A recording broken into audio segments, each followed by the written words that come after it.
안녕하세요. 저는 인천에 살고 있는 30대 여자입니다. 저는 요즘에 정말 행복하면서도 불안한 마음이 드는데 어떻게 해야 할지 몰라서 조언을 좀 얻고자 이곳에 사연을 보내봅니다. 저는 치과에서 치의생사로 일을 하고 있는데요. 5년 전에 매달 저희 치과에 오는 한 남자 손님이 있었어요. 교정을 하고 있어서 관리를 받기 위해 자주 왔었는데 교정을 하다 보면 몇 년 동안 하게 되잖아요.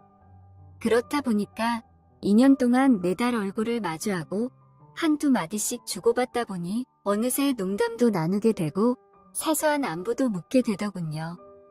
보통 한 달에 한 번만 오는 게 맞지만 그 내원자 같은 경우에는 문제가 많이 생겨서 한 달에 2번 이상은 꼭 왔던 것 같아요. 그래서 더 많이 마주쳐서 빨리 친해질 수 있었습니다.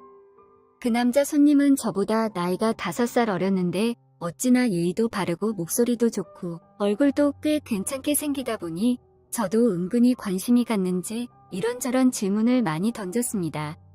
그런데 남자 손님은 입을 벌리고 있는 터라 대답도 못하고 정도밖에 말하지 못했지만 그런 모습이 더 웃겨서 서로 웃으면서 시간을 보낼 수 있었습니다. 그런데 이제 교정이 끝나서 유지장치만 끼기 때문에 이제 병원에 거의 안 와도 된다고 말을 전하는데 괜히 아쉽더군요. 그때 남자가 저한테 이렇게 된 것도 인연이고 이제 못 보니 아쉬운데 퇴근하시고 맥주 한잔 할래요? 라면서 물어보더군요. 그래서 저는 오늘 약속이 있었던 것 같은데 하며 바쁜 척하다가 결국 알겠다며 마시러 가자고 했습니다.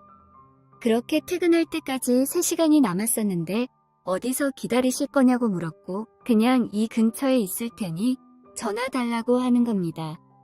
전화번호가 없는데요. 라고 하자 제게 핸드폰을 내밀더니 씩 웃으며 달라고 하더군요. 그렇게 번호를 교환하게 되었습니다. 퇴근하고 그 번호로 전화를 했고 반가워하며 받더군요. 자기가 이 근처에 분위기 좋은 맥주집이 있으니 거기 앞으로 오라고 해서 갔습니다. 5살 어린 남자가 이렇게 적극적이게 리드를 하는데 귀여우면서도 든든해 보여서 멋있어 보였습니다. 맥주 한두 잔 마시며 서로에 대해 얘기를 했습니다. 알고 보니 군대에 제대하고 나서 교정을 하고 대학교에 다니고 있더군요. 아직 아기라는 생각이 들면서도 자기가 대학교 다니면서 창업까지 준비하고 있다면서 이런저런 전문적인 얘기를 하는데 어른스러워 보이더군요. 저는 그냥 직장만 다니는 것도 힘든데 참 대단하다는 생각이 들었습니다. 5살 정도 나이 차이는 사람이 괜찮으면 그냥 남자로 보이나 보다 싶었습니다. 그렇게 술을 계속 마시다가 저희는 엄청 친해졌고 서로에게 호감이 있었는지 분위기가 너무 좋았습니다. 이제 저보고 누나라고 하더군요. 누나는 남자친구 없냐고 물어보는 겁니다. 전 그때 헤어진 지 6개월 정도 되었는데 한 번도 연애해 본 적 없다고 농담을 하며 웃었습니다. 그 남자는 거짓말하지 말라면서 누나처럼 예쁜 사람이 어떻게 연애를 한 번도 안 할 수가 있냐고 남자들이 가만히 안 있었을 거라고 하길래 괜히 기분이 좋았습니다. 그래서 2년 정도 만났었는데 워낙 남자가 재미가 없어서 권태기가 와서 헤어졌다고 말해줬죠. 너처럼 재밌는 사람이었으면 계속 만났을 텐데 아쉽다면서 씩 웃었습니다. 그 말을 들은 남자가 저보고 자기가 좋냐며 자기도 저가 좋다는 겁니다.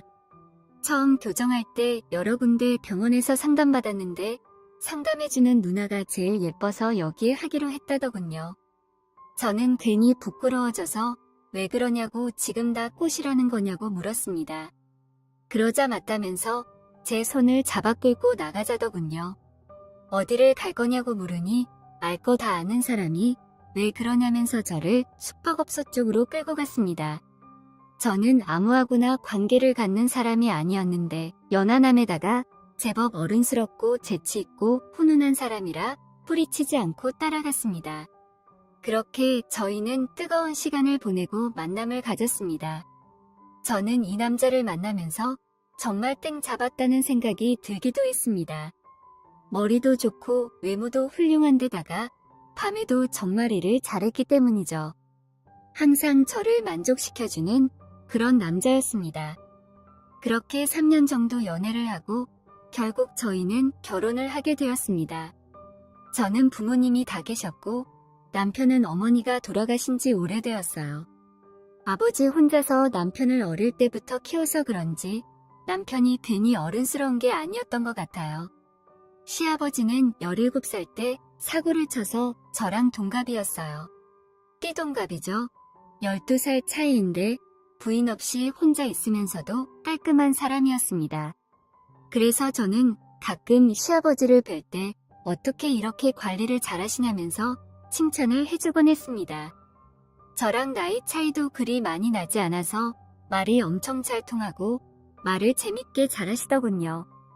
시아버지라는 느낌보다는 오빠라는 느낌이 더 강한 남자였습니다. 남편이 재치 있는 게 시아버지에게 배워서 그런 것 같았습니다. 시아버지와 남편과 이렇게 셋이서 모여서 술 마시는 게 재미있어서 한 달에 2번 정도는 그렇게 모였던 것 같아요. 저희 신혼집과 시아버지 집이 그리 멀지 않았거든요. 남편이 저랑 연애 초기 때 창업 계획했던 게 생각보다 잘 돼서 빨리 결혼까지 할 수 있었던 것 같고, 게다가 1년 정도 신혼생활을 하다 보니 창업이 더 잘 돼서 해외까지 확장하려고 하는 거예요. 그래서 저는 괜히 너무 크게 하는 거 아니냐면서 불안해했지만 자기가 중국 쪽에 반년 정도만 관리를 해주고 다른 전문가에게 맡기고 온다는 겁니다. 아직 30살도 안 된 놈이 이렇게 열심히 사는 걸 보면서 저는 도저히 말릴 수가 없었습니다. 그럼 반년 동안 몸조심하라며 남편은 중국으로 떠났습니다. 아직 결혼한 지 1년밖에 안 됐는데 떠나는 남편을 생각하니 야속하기도 했지만 야망이 큰 남자를 제가 묶어둘 수도 없는 노릇이니 제가 희생하기로 했죠. 그렇게 혼자서 신혼집에 지냈는데 심심하기도 외롭기도 하고 괜히 짜증이 나더군요. 그래서 매일 술을 먹다 보니 혼자 먹기도 너무 슬픈 겁니다. 그래서 남편한테 취한 상태로 전화해서 언제 올 거냐며 화를 냈죠. 그랬더니 남편이 미안하다며 여기 일만 정리되면 가겠다는데 저는 괜히 심술 부려서 지금 당장 안 오면 이혼해버릴 거라고 했습니다. 그러자 남편이 정말 미안하다며 한국 돌아가면 좋은 집, 좋은 거 다 해준다고 저를 달래주는데 저는 그날 왜 그렇게도 진정이 안 되는지 전화를 하며 울었습니다. 그러다 전화를 끊었는데 1시간쯤 뒤에 시아버지가 저희 집으로 왔더군요. 그래서 무슨 일로 오셨냐고 하니까 괜히 남편이 부탁한 거 티 안 내려고 그러셨는지 신혼인데 혼자 있는 게 적적할까봐 왔다는 겁니다. 괜히 심술 나다가도 시아버지가 이렇게까지 와준 게 고마워서 마시고 있던 술을 같이 하게 되었습니다. 시아버지께 남편이 저렇게 가버린 것에 대해서 하소연하니까 시아버지는 그래도 부부가 살아만 있으면 좋은 거라면서 자기 옛날 얘기를 해주더군요. 17살 때 여자친구와 사고를 쳐서 결혼을 하게 됐는데 어린 여자애가 아기를 키우다 보니 너무 힘들었다고. 그래도 마음 맞고 사랑하는 여자와 사니까 힘든 것도 있고 잘 버텨왔는데 제 남편이 10살일 때 사고로 시어머니가 돌아가셨던 거였습니다. 지금의 남편보다 어린 나이에 세상을 떠나서 너무 미안하고 힘들었다고 하더군요. 그 말을 들으니 제가 더 하소연할 수가 없고 시아버지를 오히려 달래주었습니다. 그렇게 술을 한 잔 두 잔 마시며 슬픈 얘기를 하다가 이렇게 술 먹으면 술맛 떨어진다며 시아버지가 노래를 한 소절 하는 겁니다. 어찌나 구수하게 재밌게 잘하시던지 너무 재밌더군요. 그래서 저도 옛날에 유행한 걸그룹 노래로 받아쳐줬죠. 서로 너무 웃긴다며 깔깔거리며 시간 가는 줄 몰랐습니다. 그렇게 술을 몇 시간 동안 마셨는지 모르겠는데 둘 다 만취하게 되었습니다. 시아버지는 40대고 저는 30대이다 보니 시아버지가 시아버지 같지 않고 오빠 같아서 취해서 구분 못하고 오빠라고 불렀습니다. 시아버지는 기분이 좋은지 껄껄거리며 뭐라고 다시 해봐 이러길래 제가 오빠 이랬습니다. 너무 좋아하시길래 앞으로 오빠로 불러도 되냐고 물어봤죠. 그러니까 시아버지는 둘이 있을 때는 그래도 상관없다면서 웃더군요. 그래서 저는 오빠라고 부르며 콧소리를 섞어서 애교를 부리며 안겨버렸습니다.